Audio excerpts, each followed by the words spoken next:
Hello, everybody. Welcome back to The Pursuit. I'm your host, Ben Spangle. Excited for another great episode for you today. I think you're going to love today. You know, at The Pursuit, we're all about helping you in your best body, mind, spirit, and life.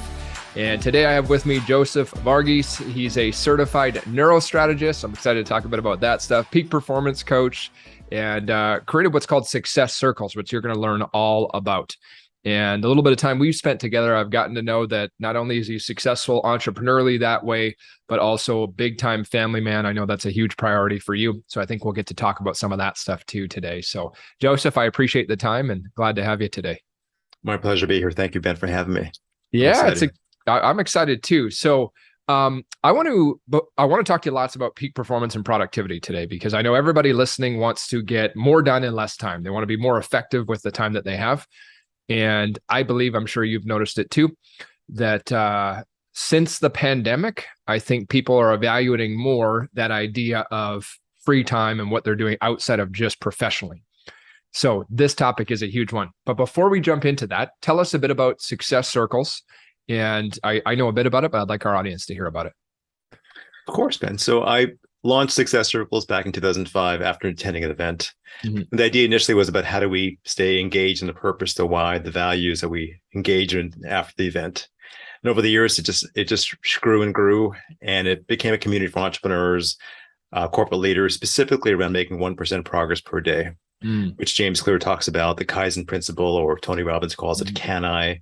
And how do we kind of break out of deja vu each day? How do we make progress happen? How do we really shift things each day where it's measurable, and we're also enjoying the journey too as well.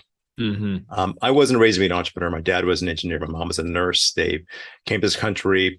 They grew up in poverty. They figured out a way to come to this country back in the 60s.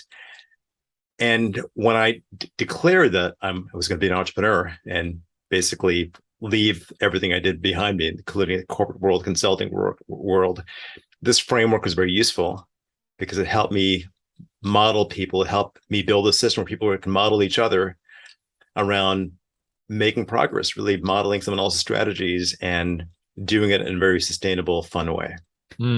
Awesome. And so that started back in 2005. I think it's international now too, isn't it? It's quite all over. Yeah. Yes, it is. Amazing. That's incredible. I love it. And so when, as people are listening to that too, I don't know the answer to this. Would you consider that like a mastermind group? Is there a difference you would describe between the two? Well, there's a component of mastermind in it. We play what's called the 90-day year. So this came out when my daughter was born back in 2015. Yeah. We launched that program. Yeah. So we have a framework, which is a bit of a mastermind. We call it the team program. Now we call it inner circle.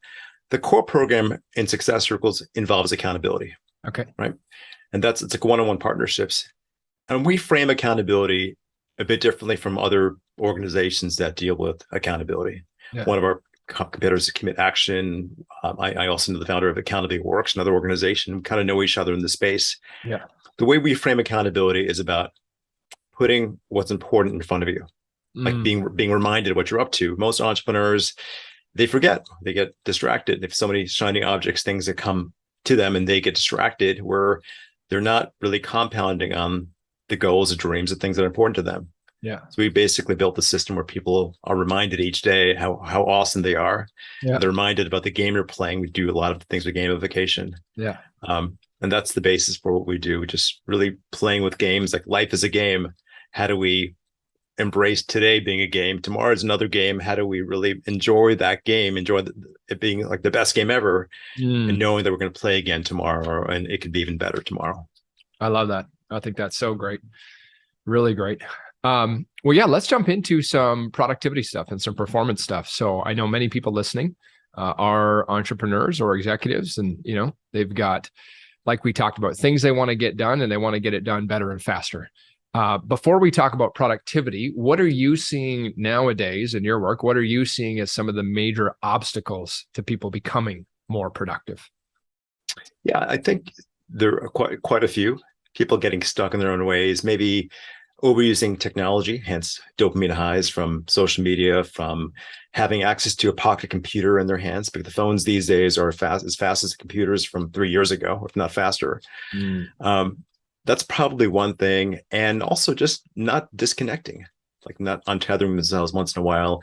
I know you mentioned before earlier that we talked about slightly the importance of like shifting energy. And that's a big part of our lives, recognizing that managing energy is much more impactful than managing time.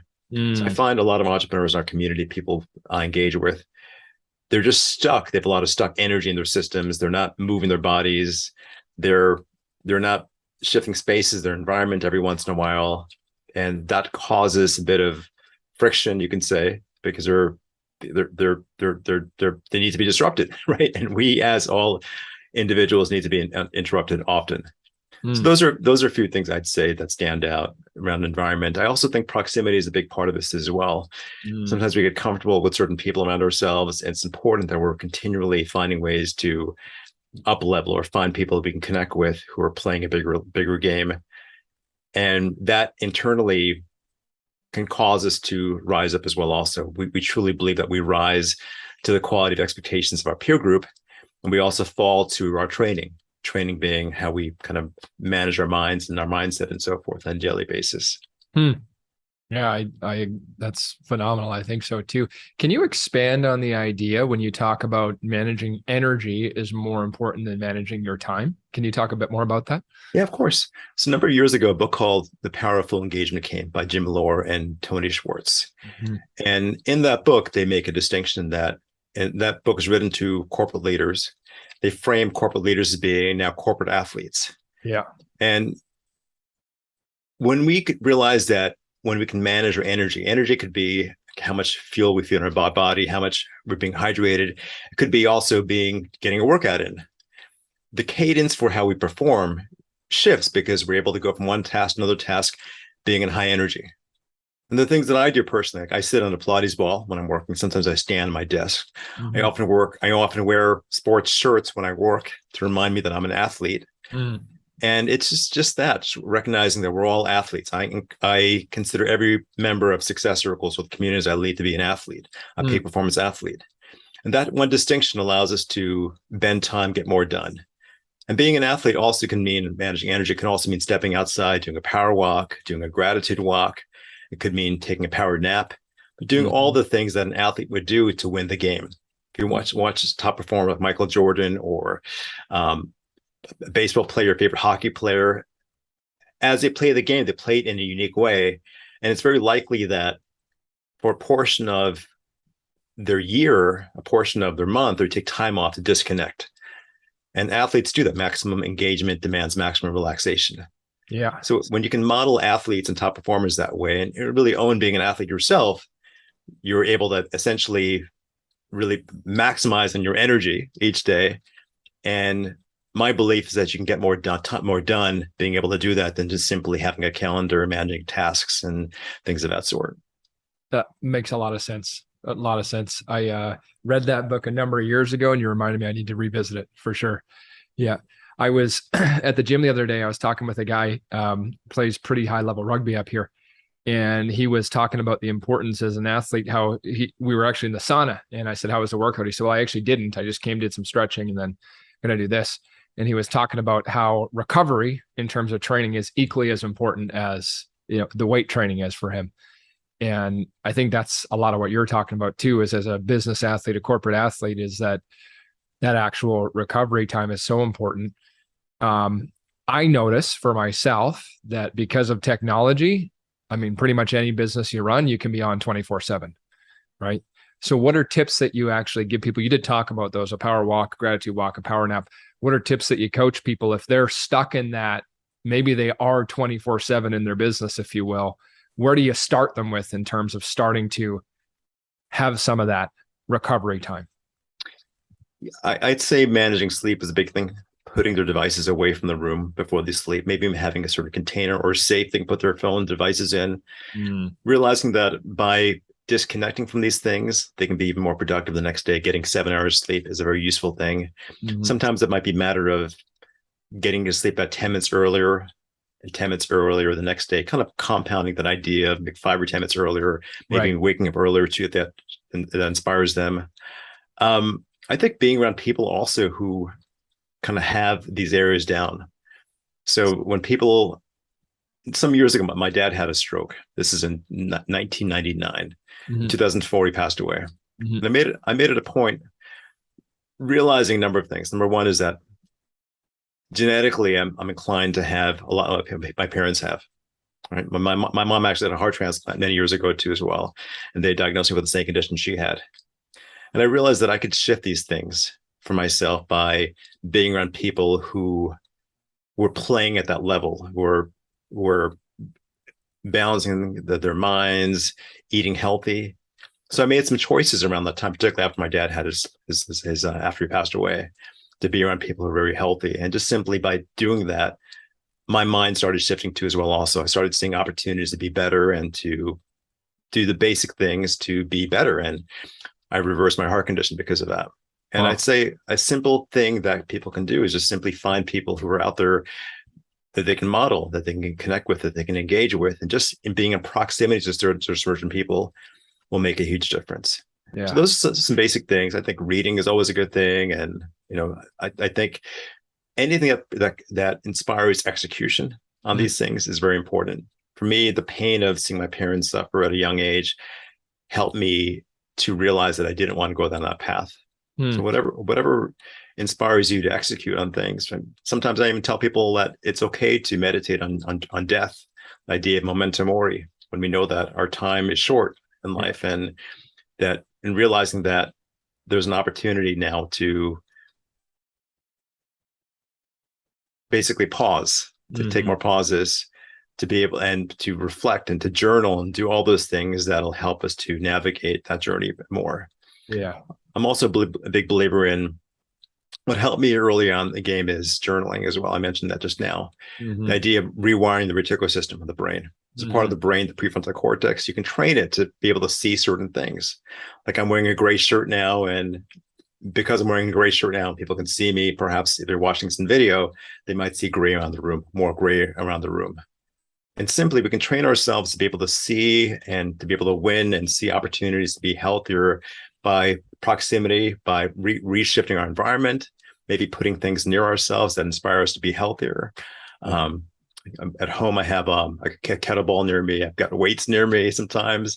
I wear these shirts, sports shirts, because it inspires me to be an athlete. But so the idea is that environment is stronger than willpower. And Benjamin Hardy talks about this. There's a quote from Bucky Fuller talks about this as well. Also, environment is stronger than willpower.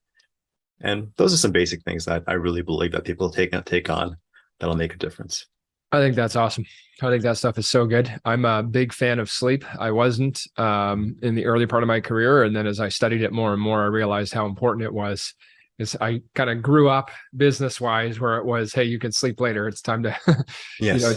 Time to go, and kind of that old ethic of that. And then once I realized that, I was getting up early and I was staying up late and I was doing all these things, but then I was drained in the middle of the day often, or drained at the end of the night. And so now I'm a big fan, 7 to 8 hours a night, and love it. It made such a massive difference. It's awesome. I'm sure you feel better. I'm sure your kids and your wife are happier. They can connect with you and more 100%. deeply because of that. Yeah, 100%. Yeah, I couldn't agree more. Everyone that's listening, we all know the power of being optimistic and being positive, right? I mean, no one's doubting that when you're thinking on that level, your life is working better, right? You're able to react better to everything, respond better, all of that.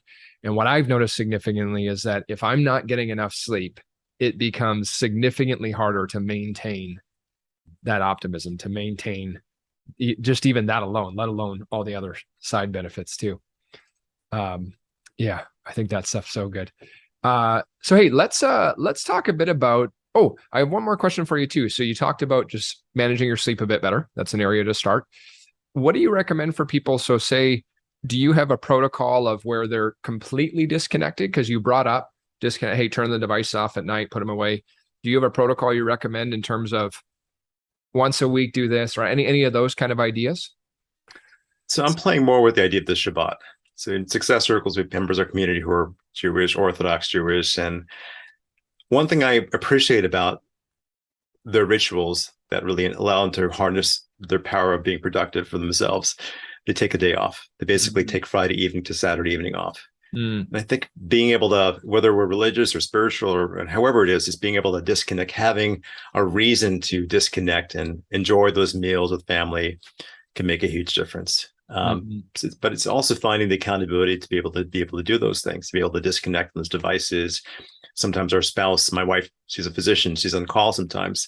Sometimes she Mm-hmm. has to look at her devices for a reason. Sometimes we give our kids devices just to distract them so we can focus on doing housework and chores. It can be a little challenging.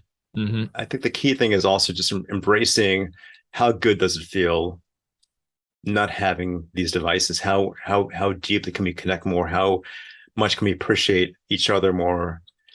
So it's just, I think the practice of anchoring. When I learned NLP years ago, you mentioned before I'm a NeuroStrategist, and that taught me the power of kind of anchoring. And the idea of anchoring is basically is when something happens, you can establish something or set something so you feel good afterward, after the experience. Mm-hmm. So it's in like embracing the sense of being grateful, of being fully present, enjoying that moment to spend with our kids, our family, our loved ones, maybe with ourselves, that allows us to make these things better habits. Mm-hmm. So great. Yeah, I'm a big fan of, again, it wasn't always this way, but a big fan of my phone's off from pretty much Saturday afternoon till Monday morning. And That's amazing. That's yeah, I'm working on it, and yeah, it hasn't happened yet. yeah, And I'm learning that when I put it in another room, I have a laundry room, my yeah, phone's there. yeah, I just feel great. I just feel yeah, fantastic. yeah. And trust me, it's a project for me too, still too. But even when I come up for dinner, I don't do it every day, but I'm working on leave the phone. So my home office is downstairs, leave the phone down there, and then I can actually be present and not constantly checking the thing for I mean, sure. we can also train others too. So we can train people how to respond to us. So Right. we let people know in our voicemail, hey, I check my messages 3 times a day. Please leave a message or send me a text message or check emails these times. Basically, we define the rules of engagement, just like any game has certain rules. We define what those rules are. And if people appreciate who we are and the work we do out there as leaders, as executives, then they'll respect those rules too as well. Particularly if we're willing to communicate and share those rules, put them on their website, put them onto a calendar page as far as our scheduler, our voicemail, the little things of that sort. Yeah, it's a great point. It's a really great point. And I think with that too is that being willing to have those where you're teaching other people how you respond, but being willing to have those kind of boundaries, I think is important for your own sanity. And then you have to be willing, I think for a lot of people is the willingness to, I mean, people learn, but to not worry too much about people pleasing in that sense, right? Mm-hmm. Is that, so let's switch gears a bit. I mean, we are talking about this subject overall with all of these things in terms of increased productivity. So I want to get maybe a little granular in terms of my business day. So I've got my business day before me, right? Maybe I'm working on my sleep already. I'm doing that. What are some ideas or things that you're noticing? Hey, productivity, the people that I'm watching that are the most productive, here's some of the things they're doing. So when we built the community I lead, we looked at 2 systems initially. One of them was David Allen's Getting Things Done. Yeah. Second one was Tony Robbins had a program called Rapid Planning Method. Right.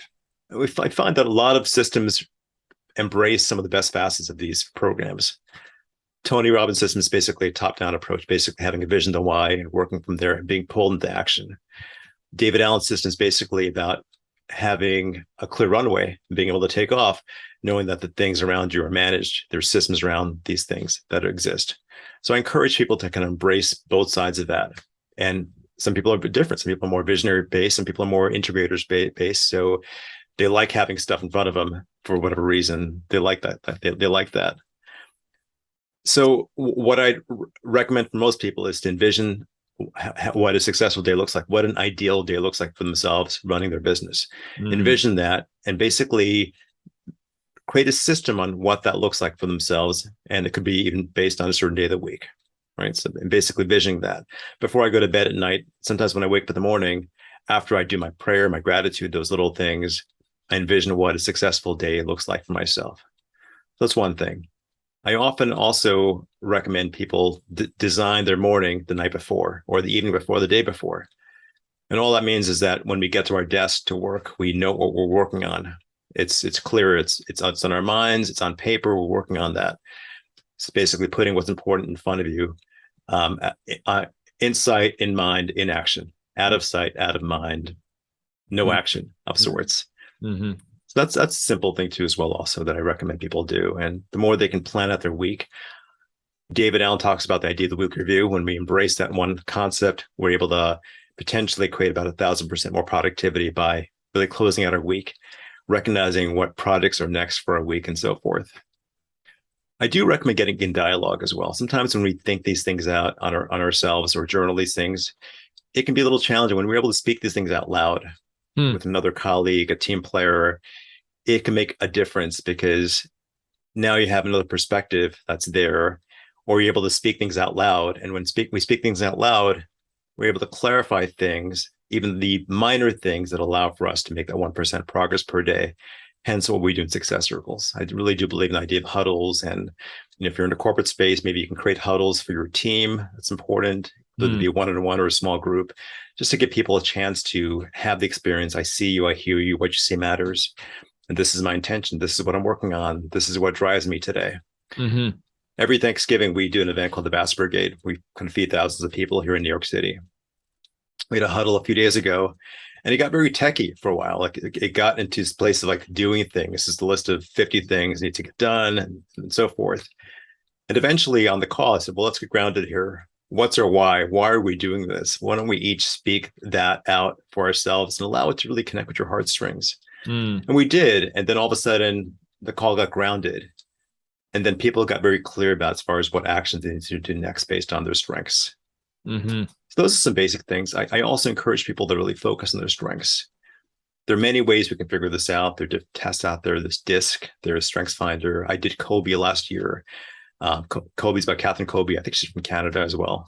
And these things, these tests, basically, they're simple. They might take 10, 20 minutes to do. The feedback around it, though, what it tells us can be priceless because now we know our zone of genius. We know what lane to swim in to be successful, to really hit our end goal, or how to leverage more effectively, how to find the right team players around ourselves who have the strengths that allow us to catapult the mission, the business, what we're working on. So that's a lot to consume, which people can rewind this, of course, and hear this again, the different tests and so forth. Yeah. No, that makes a lot of sense. I know certainly everyone's got different personality types as you're talking about, right? And kind of figuring out who are you, what are your strengths, and I think how do you create systems around that to maybe shore up some of the parts that aren't. I want to talk about, because there's more what I would call, I guess, like A type, really organized, structured, they've got it, and then I'm not sure what the other type would be, but where they're more free-spirited, free will, just go and do it. I'm curious what your thoughts are. So for people that are already quite organized, a lot of this stuff may or may not come very naturally to them, but the terms of pre-planning their week, envisioning their day, everything on paper, where do you start with someone if they're the opposite side of that, where they almost feel like that structure ties me down too much, but I do want to increase my performance? What would you answer to something like that? Yeah, perhaps the creative type, maybe they're an artist in some way, some form. Yeah. It's basically honoring that in oneself and finding ways to build. Well, first of all, ask yourself a question. Questions are a great thing. The basis for everything we do and the business I'm involved with are quality questions. Quality questions lead to quality of life. Maybe even have somebody else ask you these questions. Maybe even a coach to asking these questions to would be helpful. Are you making progress doing what you're doing? Are things progressing? Being an artist, being a creator. Then if things are managed, then maybe nothing needs to get changed. In most cases, I find some things do need to get changed, shifted, because systems do help quite a bit. Having a bit of organization does help quite a bit. Sometimes it's a matter of just bringing the right people on board. Maybe having a productivity consultant on board, helping you with your list. Maybe hiring a chief of staff, basically an executive assistant, someone who's there, who's able to kind of manage your inbox. I'm personally not an inbox person. People think that Joseph is ultra organized. He's got all this going on. I've got great people who work with me who are able to go through my inboxes, see things I've missed on LinkedIn communications, and then they message me in Slack. And from there, we're able to respond accordingly. In some cases, they have a checklist of things that they respond to. And it frees me up because I like being creative. You know, I did for the longest time, I didn't see myself as being creative. I believe when I talk about personality types as well, there are different stages of life too as well. There's a point in my life when I was studying engineering, I was a technologist, where I was very cerebral, very left-brained, very much about strategizing what was in front of me. Then I went through a stage of my life, which I'm very grateful for, where I studied acting, performance, improv, only because I needed to rewire myself because I found myself being very too left-brained. Yeah. And then I went through that phase of my life for about 3-4 years where it was very creative, where I was an artist and I could do things, and I fell in love with improv. Yeah. And then at some point when I realized I was very too right-brained, I had to find a middle ground. That's where I built success circles. That's kind of a way of kind of honing in both, realizing that by getting in dialogue and by having a system toward checking in, making that 1% progress per day, I could personally progress faster than if I stayed with the creative community or stayed with that very cerebral community of technologists that I was with. If that makes sense. It does. Yeah. 100% it does. I want to switch gears, and we talked briefly about gamification earlier, and I have my understanding of what that is. Before we jump into some ideas on it, why don't you tell people that are not aware of that word, how would you describe gamification? I describe gamification as making life more fun, engaging in more play. Right? I think we all want that. we all want, exactly. Yeah. It's not sustainable unless we're able to see that life is being a sport, a dance, or a game of sorts. So it's also using the language that serves you. So in my case, I like games, I like sports. I talk about that. We're sports clothing. With members, I spoke to one of my clients a little while ago. She's a dancer. And I'm like, well, I mean, life is a dance. Each day is a dance. When we see life this way, it helps us to minimize friction. It helps us to get detached. We are able to recognize as the day ends, as we hit the pillow. At nighttime, I get to bed with my 4-year-old son. Like, he sleeps next to me with the same pillow. It's the cutest things. This stage of life. And the moment we passed out, I know the day's over. Did I give him my all? Did I show up powerfully? The questions I ask myself. But the day's over, and I know that whatever didn't get complete, I have another day, a new game to play. So each day I see as a game or a dance, or if someone's a dancer, whatever metaphor serves for them. And I find that when we embrace gamification, things really progress a lot better. They're more fun. It's just basically recognizing, how do we apply the rules of sports or games to our lives? Right. Even for my day, we have a program called basically Inner Circle program, Success Circles. It's basically, the idea is that the 90-day year, one of the ideas in the 90-day year is that each day is, if you imagine each day as being a game of, let's say, football, or let's say basketball, you have four innings or 4 sections you can have for the game itself. And if you can break your day into those four quadrants, you're able to kind of shift energy, and end of each quadrant, each quarter, you're able to basically measure the progress from the previous quarter. And that helps quite a bit too. And I have kind of systems in my life where I'm able to measure those things. It's putting those things, even next to me, I've got a scoreboard next to me. I've got this whiteboard that says scoreboard, right? Okay. It's basically having a means to check on the things, like check off sales calls you're making, Right.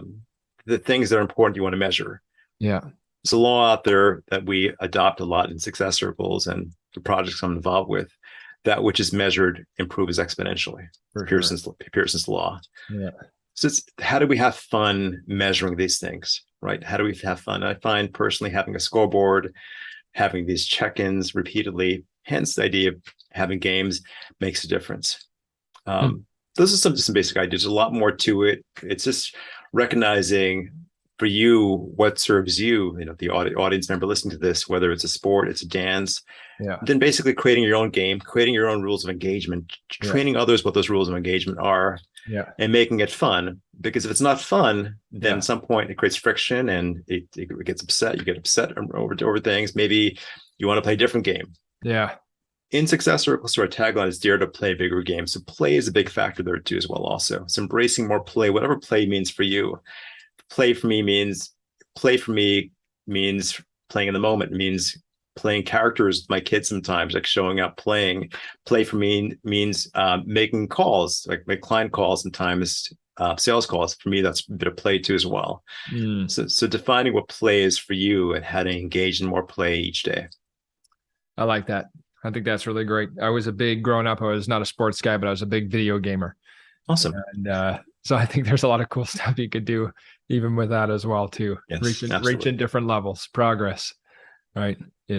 Progress is fun. You feel good when you're progressing. Yeah. Yes. And I think a big part of what you're teaching is exactly that, is that if I'm measuring it daily and then weekly and then quarterly, I'm able to see, am I drifting off course a lot quicker and readjust. And also though, I'm able to see that progress. And I think progress is in a healthy way. I think it is addictive in a positive way that I see it, I feel it, I want more of that. Right.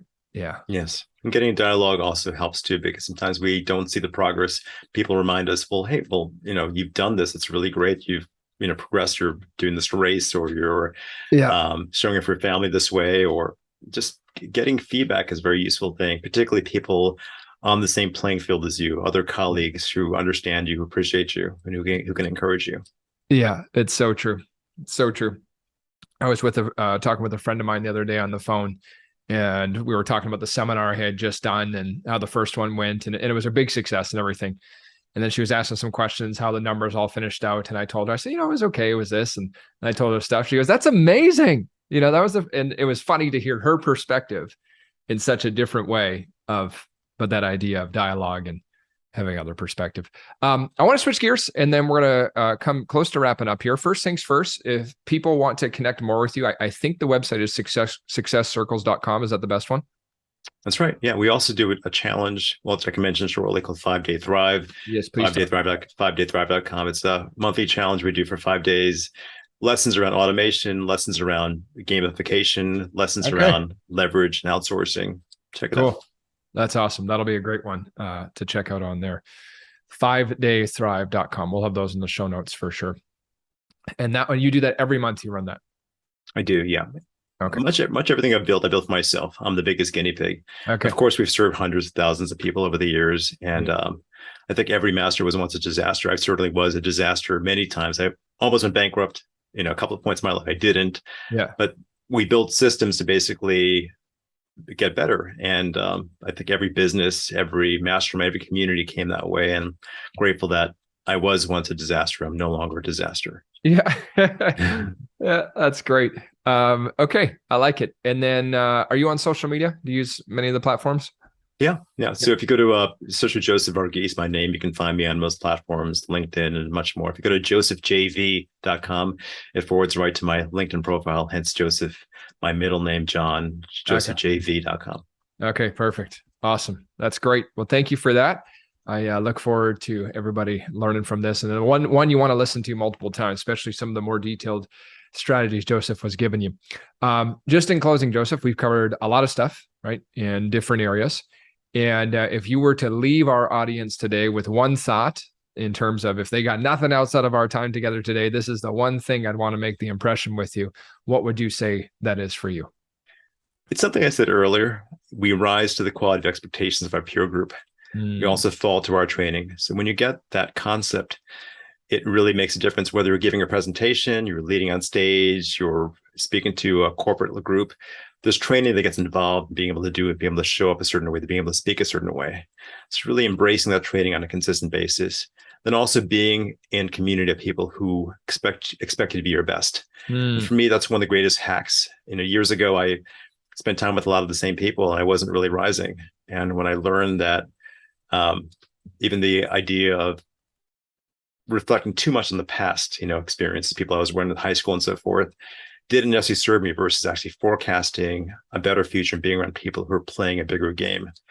And if you aim each day to make each day better, you will thrive in life. If you aim also in every conversation to make the person you're connecting with better, as Ben and I are doing here, some richness will expand out of it as well, where things progress faster as well, also for both of you.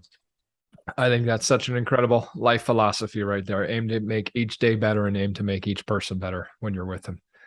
Can't help but succeed in their lives, and the byproduct is yours too. So Joseph, this has been awesome. I really appreciate the time. I love these ideas. I want you to know you've actually inspired me to get back to some of the things I was doing around my tracking and measuring. I'm more, just so you know, I'm more that kind of creative. My schedule is there. I do it, and I have systems. I got my assistant that does a lot for me. But I go do my schedule, and I like to be free. And I also know how much I excel when I've got some of those other pieces in place. So I'm excited about getting back to them. Thanks for that. My pleasure. Everybody, I know you love the episode. Do us a favor today. First and foremost, if you're new to the show, make sure you click subscribe and then share this with just at least one person that you know would benefit from Joseph's message today. If you're sharing on social media, make sure to tag Joseph, tag myself. Great to have you at The Pursuit here, and look forward to seeing you at the next episode. Thanks for the time today, Joseph. Thank you.